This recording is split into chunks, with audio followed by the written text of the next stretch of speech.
Herzlich willkommen zurück bei Sailing Sea Tramp. Für alle die uns schon ein bisschen länger zuschauen, wir waren jetzt eine Zeit lang auf Pause.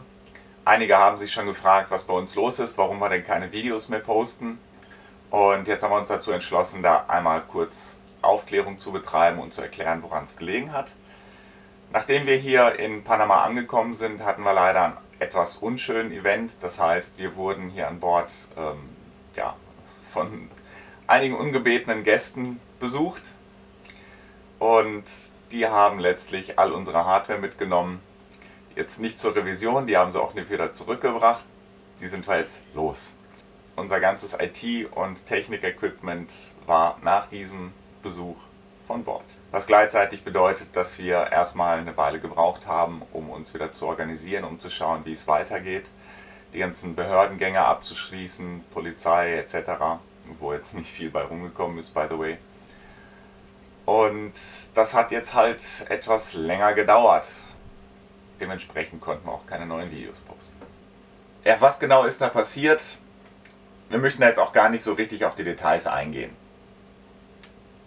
Einerseits, um unsere Familie nicht noch mehr zu beunruhigen. Andererseits, weil wir es auch versuchen, selber ein bisschen zu verdrängen und zu vergessen.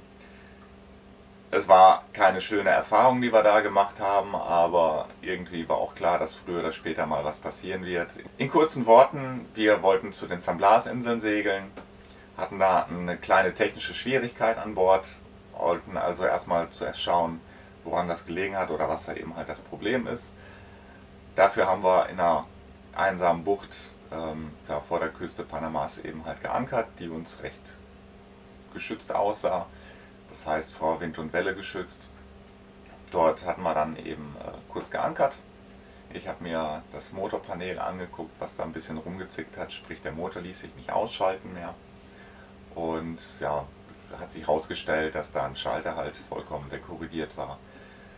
Was jetzt aber sofern kein großes Problem ist, als dass man den Motor eben halt noch auf andere Weise stoppen kann.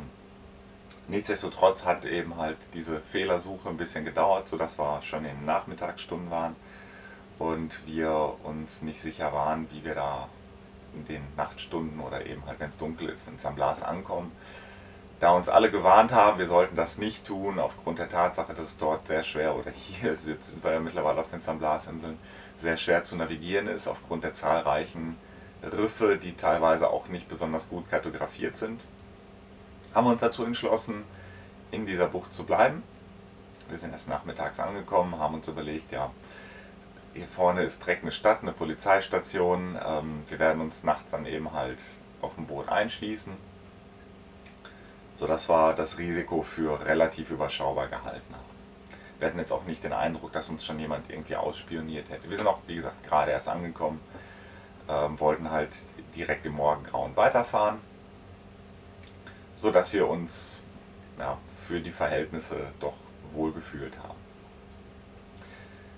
Wir haben uns dann Abendessen gemacht, was gegessen, und als wir noch beim Aufräumen waren, hat Nina Geräusche draußen gehört, die wie so ein sterbendes Motorgeräusch klangen. Ich habe daraufhin mir schon gedacht, das kann jetzt nichts Gutes bedeuten, wollte eben halt das Boot verschließen, sprich die Tür zumachen, bin auf die Treppe rauf, und in dem Moment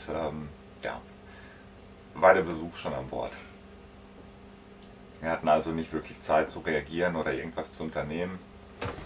Ja, um das jetzt alles vielleicht ein bisschen abzukürzen, und irgendwie merke ich auch gerade, dass mich das doch ein bisschen auffüllt, dem Mario einfach nur zuzuhören. In der Beschreibung unten findet ihr einmal nochmal den Facebook-Eintrag, den wir damals gemacht haben, wo wir das alles ein bisschen detaillierter geschrieben hatten. Da könnt ihr es einfach nochmal nachlesen, nochmal mit den mehr oder weniger Details. Und wen es interessiert. So, das war die Story dahinter. Ja, wie gesagt, hat zwar ein bisschen gedauert, aber wir sind jetzt wieder ausgestattet und online.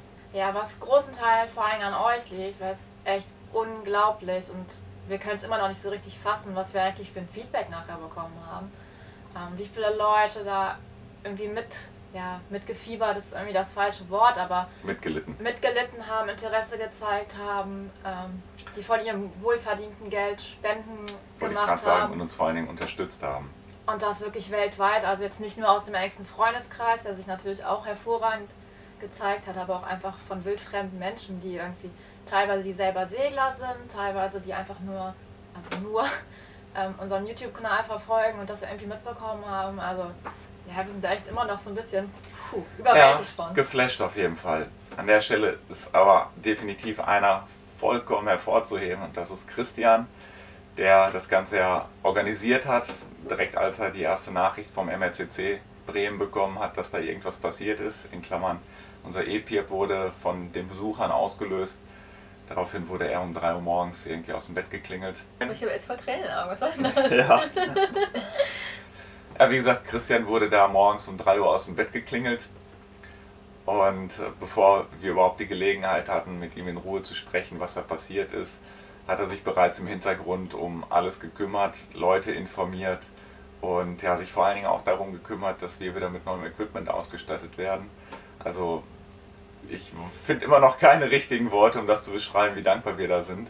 Ja, Christian, wie gesagt, der Dank gilt ganz besonders dir. Ja, nur ein kleiner Tipp am Rande. Im heutigen Zeitalter, man hat alles, wirklich alles nur noch im Handy, auf dem Computer oder sonst was. Unser größtes Problem war, nachdem wir ja gar keine Geräte mehr hatten, verständige mal irgendjemanden, sag irgendjemandem Bescheid, sperr deine Kreditkarten, informier deine Eltern, dass irgendwas passiert ist. Also, ich kenne die Nummer, die Festnetznummer meiner Eltern auswendig, aber das war's auch schon. Also irgendwen anders anrufen war dann schon, als wir uns endlich ein Telefon organisiert hatten, schon ein Problem, einfach weil man kennt keine Nummern mehr auswendig. Man sollte sich vielleicht doch angewöhnen, sich irgendwo ein Notizbuch hinzulegen mit den wichtigsten Nummern nochmal. Haben wir jetzt auch gemacht. Man lernt ja doch. Ja, in der Kombination keine Kontaktdaten zu haben plus kein Internet zu haben, sprich Google weiß ja viel. So würde Google ja auch die Kontaktdaten, die eigenen kennen aus dem Profil. Aber ohne Internet ist das dann auch nochmal eine ganz besondere Herausforderung. Ja, wir haben uns dann langsam an E-Mail-Adressen rangehangelt und darüber versucht, über andere Smartphones von Mitseglern irgendwie wieder an unsere Kontakte zu kommen. Was auch funktioniert hat, aber es hat halt eine Weile gedauert. War spannend. Persönliches Highlight war ja tatsächlich das Sperren der Kreditkarten. Ja. Also erstmal bei einer deutschen Servicenummer anrufen ohne Telefon. Punkt 1. Nennen Sie uns jetzt Ihre Visa-Card-Nummer. Da hört es dann schon auf. Ja, ich glaube, ich habe die in der E-Mail stehen. Verdammt, ich habe keine E-Mails mehr. Also man sollte echt so die Basics irgendwo mal notieren. Hilft. Ja, wie gesagt, das war unser Lesson learned auf jeden Fall. Das heißt, digitale Kopien reichen nicht. Ob wir da reichlich von hatten. Ja. Ja gut, wir haben ja auch noch so eine Notfall, so ein Grabbag mit der Notfallausstattung, aber ganz ehrlich, da sind solche Sachen auch nicht unbedingt in aller epischen Breite drin, irgendwelche Seriennummern oder alles, was man eben halt für die Versicherung braucht. Da geht es im Grunde genommen mehr ums nackte Überleben und so Ausweise und solche Sachen, aber das war jetzt auch nicht das Thema.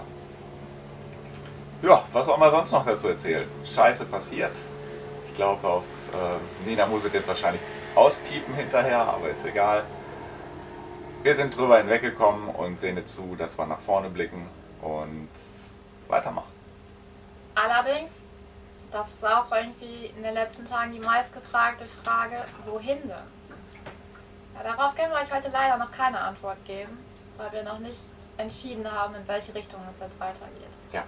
Wir haben ein paar Optionen im Kopf, machen unsere Gedankenspiele und früher oder später werden wir sie euch mitteilen, aber da müssen wir uns vorher leider selber erstmal klar werden, wie es eigentlich weitergehen soll. Es wird weitergehen, die Frage ist nur, wohin. Schönes Schlusswort. Ja.